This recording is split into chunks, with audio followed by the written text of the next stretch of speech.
പെരുമ്പാവൂർ സംഭവത്തെ തുടർന്ന് ഇതര സംസ്ഥാനക്കാരുടെ ജീവിത സാഹചര്യങ്ങൾ മെച്ചപ്പെടുത്താനും നാട്ടുകാരുടെ സുരക്ഷ ഉറപ്പാക്കാനും പ്രഖ്യാപിച്ച നടപടികൾ വൈകുന്നു. തിരുവനന്തപുരം മുട്ടത്തറയിൽ വൃത്തിഹീനമായ അന്തരീക്ഷത്തിൽ കഴിയുന്ന ഇതര സംസ്ഥാനക്കാർ സമീപവാസികൾക്ക് ഗുരുതരമായ ആരോഗ്യ ഭീഷണിയാണ് ഉയർത്തുന്നത്. ബാലവേലയുടെ പരിധിയിൽ വരുന്നവർ പോലും ഇവരുടെ കൂട്ടത്തിലുണ്ട് എന്ന് സംശയമുണ്ടെങ്കിലും പോലീസ് പരിശോധനകൾ കാര്യക്ഷമമല്ല എന്നാണ് നാട്ടുകാരുടെ പരാതി. തിരുവനന്തപുരം മുട്ടത്തറയിൽ മാലിന്യം കുമിഞ്ഞുകൂടിയ പാർവതിപുത്തനാറിന്റെ തീരത്തുള്ള ചെറിയ കെട്ടിടങ്ങളിൽ 200ഓളം ഇതര സംസ്ഥാനക്കാരാണ് പാർക്കുന്നത്. വൃത്തിയും വെടുപ്പുമില്ലാതെ ആളുകൾ തിങ്ങിപ്പാർക്കുന്ന ലേബർ ക്യാമ്പുകൾക്ക് സമാനമാണ് ഓരോ വീടും. കക്കൂസുകളിൽ നിന്നുള്ള മാലിന്യമടക്കം ആറ്റിലെ ജലത്തിൽ കലരുന്നത് അതീവ ഗുരുതരമായ ആരോഗ്യ ഭീഷണിയാണ് ഉയർത്തുന്നത്. മിക്കവരും മദ്യവും ലഹരി പദാർത്ഥങ്ങളും ഉപയോഗിക്കുന്നുണ്ടെന്നിരിക്കെ സുരക്ഷാ പ്രശ്നങ്ങളും സമീപവാസികളെ ആശങ്കപ്പെടുത്തുന്നു. ലഹരി പദാർത്ഥങ്ങൾ അവർ കിട്ടുന്നുണ്ട്. അത് എവിടെ നിന്നാണെന്ന് ഞങ്ങൾക്ക് പോലും കണ്ടെത്താൻ കഴിയുന്നില്ല. ആദ്യം ഉണ്ടായ സ്വാതന്ത്ര്യം ഞങ്ങൾക്ക് ഇപ്പോൾ നഷ്ടപ്പെട്ടിട്ടുണ്ട്. രാത്രി 12 മണി 1 മണി 2 മണി ആയാലും അമ്മമാർ ഉറങ്ങില്ല.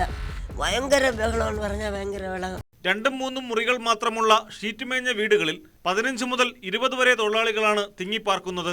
സാധാരണ നിലയിൽ 5000 രൂപ പോലും വാടക ലഭിക്കാത്ത വീട് ഇതര സംസ്ഥാനക്കാർക്ക് കൊടുത്താൽ 3-4 ഇരട്ടിയായി വരുമാനം വർദ്ധിക്കും.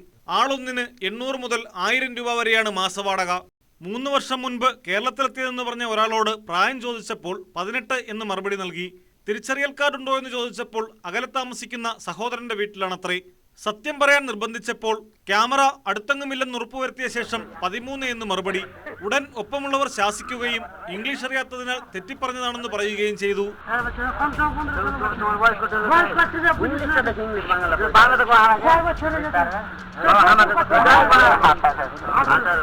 പുതിയതായി വരുന്നവർ തിരിച്ചറിയൽ കാർഡുകൾ സ്റ്റേഷനിലെത്തിക്കണമെന്ന് നിർദ്ദേശം നൽകുക മാത്രമാണ് പോലീസ് ചെയ്തിട്ടുള്ളത്.